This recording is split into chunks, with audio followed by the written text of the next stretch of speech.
Avec le Père François Renaud, je voudrais d'abord vous remercier de nous avoir accueillis pendant cette semaine.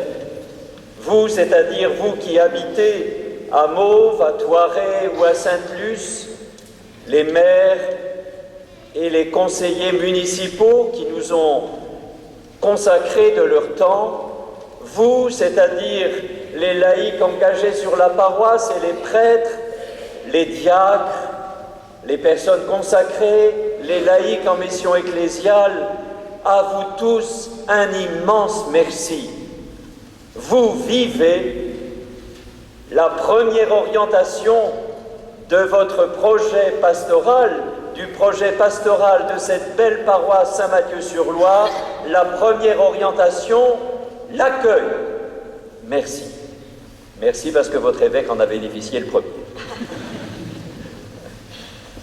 Avec vous, cette semaine, j'ai redécouvert ce qu'est une paroisse. Le pape François en souligne l'importance des paroisses. Pour lui, la paroisse est caractérisée par 3 choses que je nomme. Et si vous voulez, les enfants, que je vais développer un tout petit peu, vous allez être patients. Première, la paroisse, une présence ecclésiale sur un territoire. Deuxième, un lieu de charité généreuse et de communion vivante. Troisième, un lieu d'adoration et de célébration. Oui, la paroisse Saint-Mathieu-sur-Loire, c'est d'abord l'Église aujourd'hui sur le territoire de 3 communes. Ça n'est pas, comme on voudrait parfois nous le faire croire, une sorte de musée des arts et traditions populaires, où on viendrait voir ou observer une espèce en voie de disparition, les cathos. Eh bien non, chers amis, vous n'êtes pas les derniers des Mohicans. J'ai rencontré cette semaine des enfants, des jeunes, des aînés, des jeunes familles, heureux de faire partie de cette paroisse. Et ils étaient bien de leur époque. Ils n'étaient pas déguisés en gens du XVIIe ou du XIXe siècle. C'était bien des gens du XXIe siècle. Car l'Évangile est actuel et il est pour tous. Avez-vous remarqué l'Évangile d'aujourd'hui?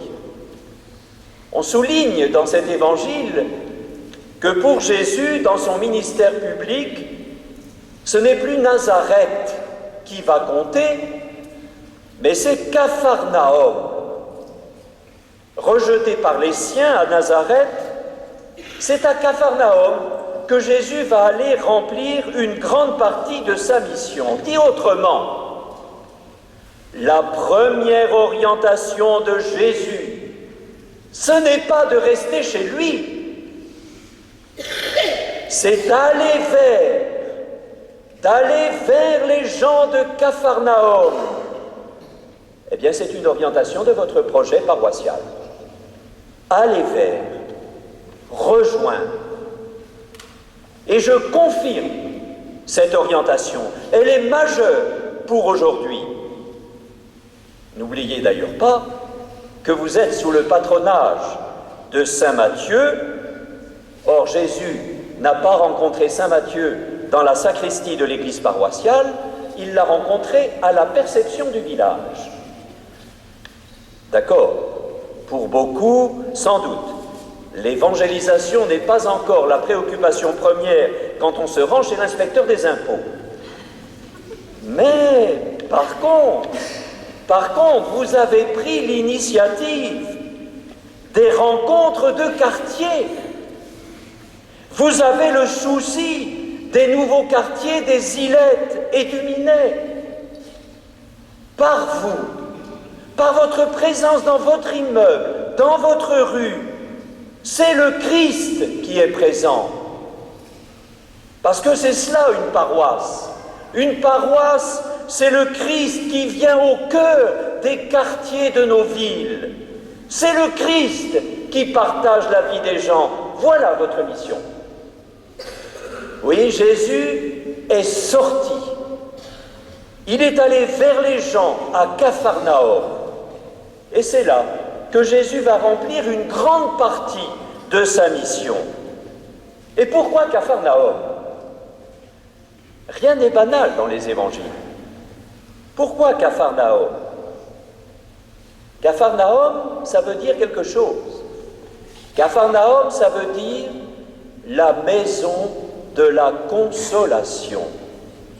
Maison de la consolation. Eh bien, c'est cela, Jésus. C'est cela, Jésus. Dans nos maisons, il console. Dans nos quartiers, il vient consoler. Il est venu consoler ceux qui pleurent, consoler ceux qui vivent des difficultés.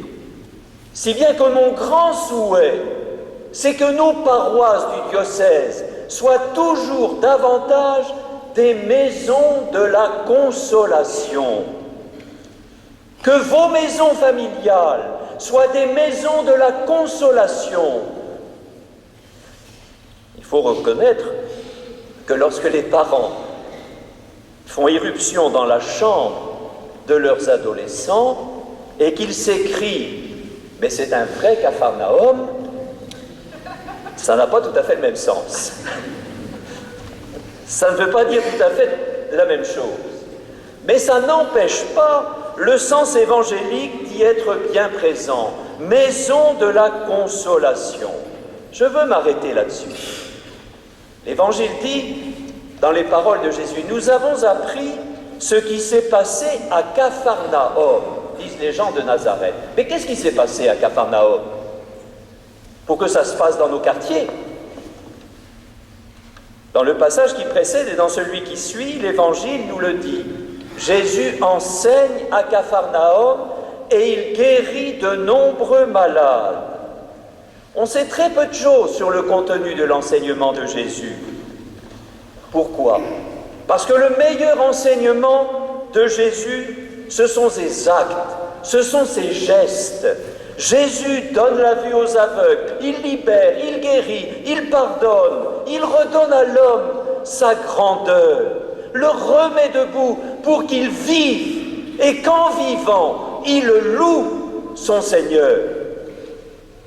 C'est ainsi que j'accueille une autre orientation de votre paroisse, devenir plus solidaire.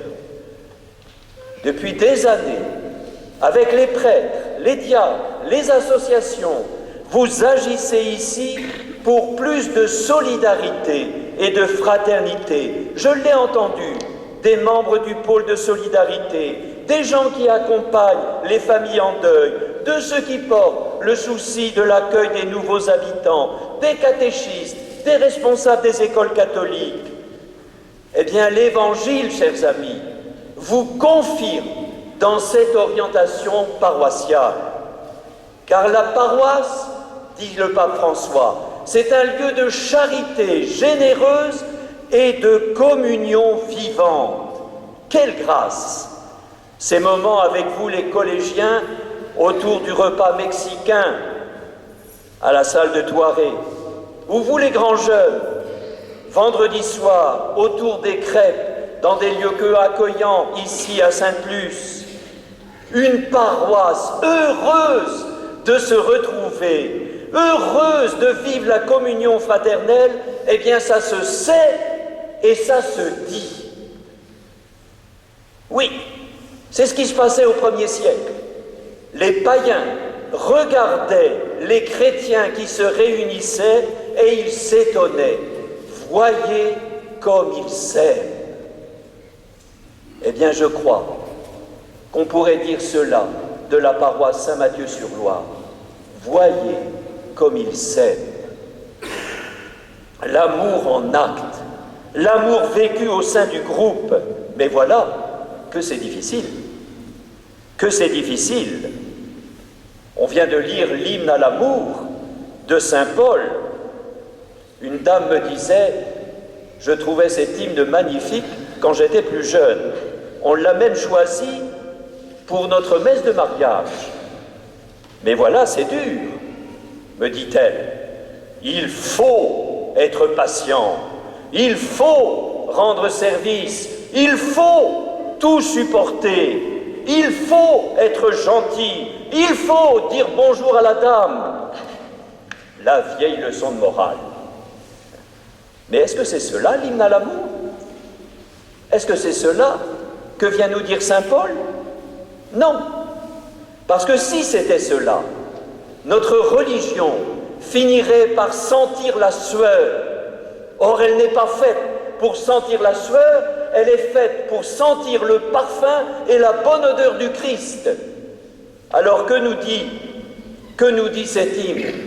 Il nous parle de Dieu, de son amour pour chacun d'entre nous,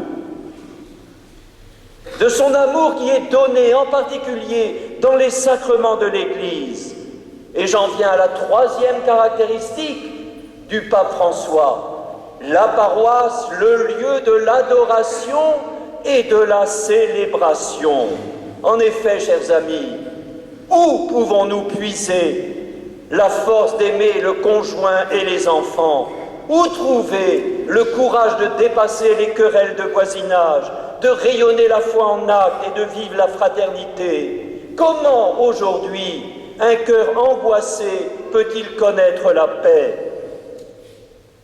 À vue humaine, c'est impossible. Impossible. Il faut nous le dire et avoir de la miséricorde à notre égard. C'est impossible. Mais ce qui est impossible aux hommes, voilà ce que Dieu réalise. C'est son amour qui nous donne l'énergie de remplir nos engagements. C'est son amour accueilli dans les sacrements qui nous donne la force de tenir comme chrétiens aujourd'hui. C'est son amour qui nous donne de pouvoir témoigner. Dans les sacrements, Dieu agit. Les sacrements, c'est fait pour les gens qui se reconnaissent pauvres, c'est-à-dire nous tous. Alors voilà, chers amis, la beauté de votre paroisse. Une paroisse qui accueille des futurs baptisés, des futurs confirmés. Quelle grâce! Pour tout cela, Seigneur, je te rends grâce pour la beauté de la paroisse Saint-Mathieu-sur-Loire. Accompagne-le dans le beau chemin qu'elle a commencé. Amen.